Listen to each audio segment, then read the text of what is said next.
Hey everybody, Dr. Schlater here, and what I'm looking at is Lesson 4 in Unit 7, and we're talking about Activity 4.1, how do they compare? Notice what we're doing. We are using the inequality and equal symbols to compare each pair of numbers, and we just want to put the right one in each one.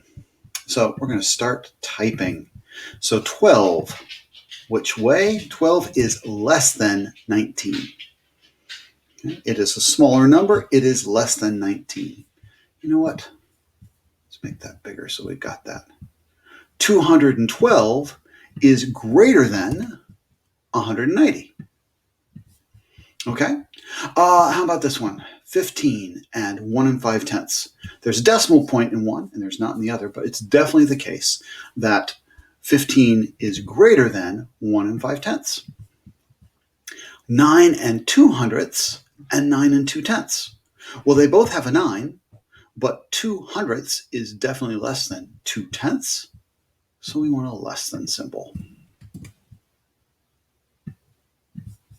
How about this one? 6 and 50,000ths and 6 and 500ths. Well, look, in the ones place they're the same, 6 and 6. In the tenths place they're the same, 0 and 0. In the hundredths place they're the same, 5 and 5. And the 0 in the thousandths place doesn't change the number at all. So these are actually equal. But now we've got some fractions. So we have to think about, how are we going to do these? And now we're going to use a little bit more time to figure out what's going on here. Notice that I've got 4/10 here. So let's put some work over here. 4/10, how does that compare to 40ths? Well, if on the top I multiply by 4, and on the bottom I multiply by 4, 4/10 turns into 16/40ths. That is larger than 9/40ths. So what I want to do here is put a greater than symbol. Okay. Hey, how about what's going on down here? 19/24ths and 19/21ths. Which one is bigger? Let's think about the denominator here.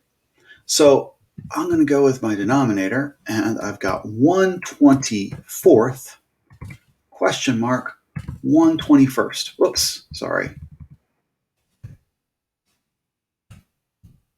Okay.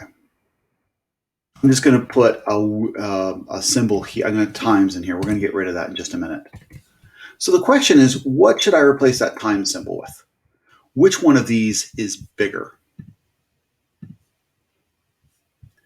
And when we've talked about things before, this is 1 broken up into 24 pieces. This is 1 broken up into 21 pieces.